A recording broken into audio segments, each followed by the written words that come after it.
Bonjour, je suis Anthony et je vais vous présenter le dernier lecteur réseau de Cambridge Audio, le StreamMagic 6, qui combine deux autres appareils de chez Cambridge, le DAC Magic Plus et le NP30.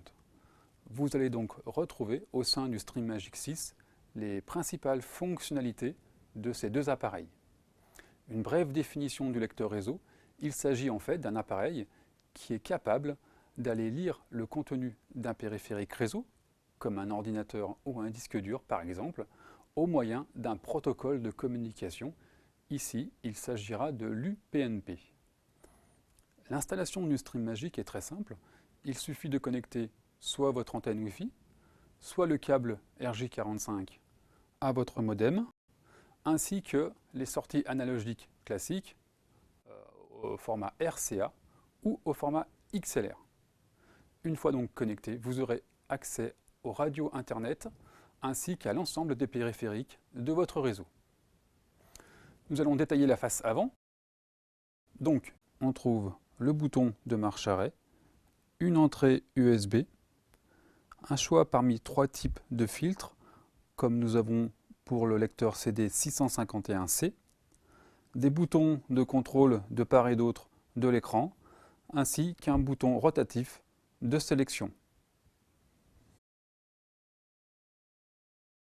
Sur la face arrière de l'appareil, nous allons avoir un interrupteur on-off, une prise pour l'antenne Wi-Fi, une seconde entrée USB comme celle de la façade, une prise RJ45 pour le réseau, deux entrées numériques, SPDIF et optique, deux sorties numériques, une entrée USB afin d'y connecter soit votre PC ou votre Mac, avec un paramétrage pour la masse. Comme tous les appareils de la gamme Azure, nous allons avoir ici une entrée infrarouge et le mode de contrôle bus. Et enfin, les sorties analogiques au format XLR ou RCA standard. Une fois donc connecté, à l'allumage de l'appareil, on trouve donc le menu principal. Pour naviguer, il suffit de tourner le bouton de sélection et de confirmer en appuyant dessus. Pour revenir, la flèche vers le haut. Donc nous allons trouver les radios Internet. Voilà. Vous pouvez donc choisir soit par emplacement, c'est-à-dire par pays, ou alors par genre. Enfin, on peut également effectuer une recherche de radio. En confirmant, un clavier s'affiche et vous allez pouvoir choisir quelques lettres de la station et ensuite confirmer tout en bas la recherche.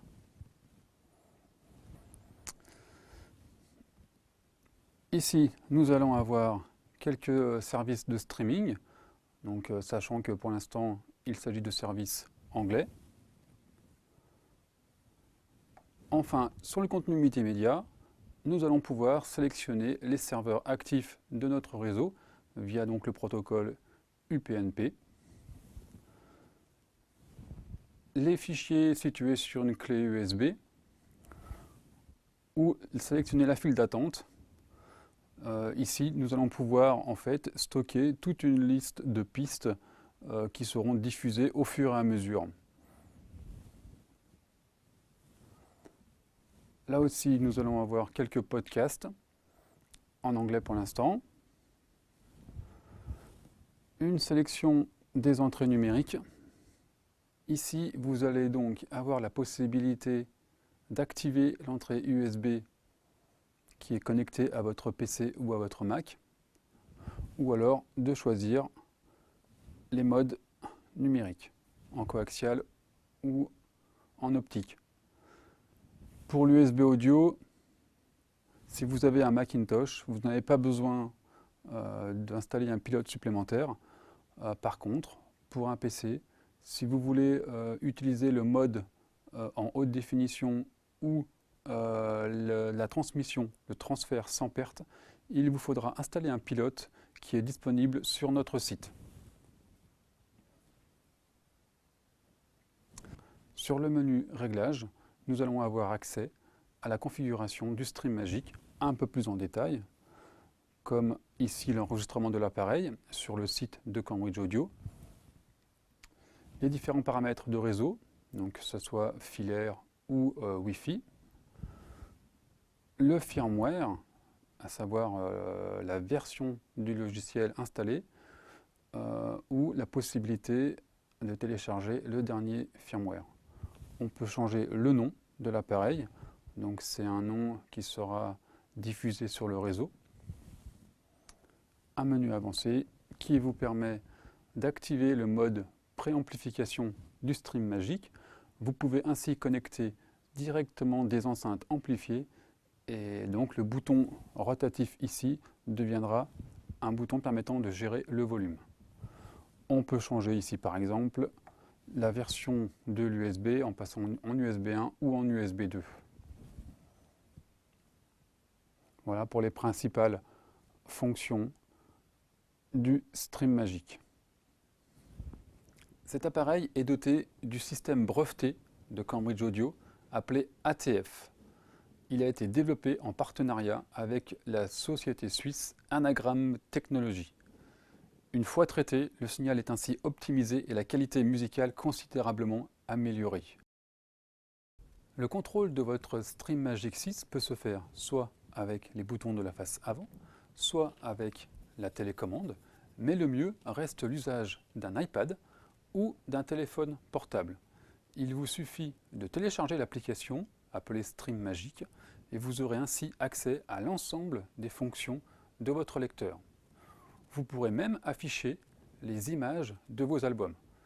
À noter cependant que la qualité de ces images dépend uniquement du logiciel UPnP que vous avez. La liste des logiciels conseillés est disponible sur notre site. Le StreamMagic 6 peut également aller lire la musique stockée sur votre téléphone avec l'usage du module optionnel BT100. L'application StreamMagic peut également contrôler le volume si vous possédez un amplificateur hi-fi ou home cinéma Cambridge Audio. Il vous suffit de l'indiquer dans les paramètres de l'application. Les formats supportés par le StreamMagic 6 sont nombreux et standards, comme le WAV, le FLAC, le MP3, l'AAC, LOG, etc. Pour plus d'informations, n'hésitez pas à consulter notre site internet www.pplaudio.com. Merci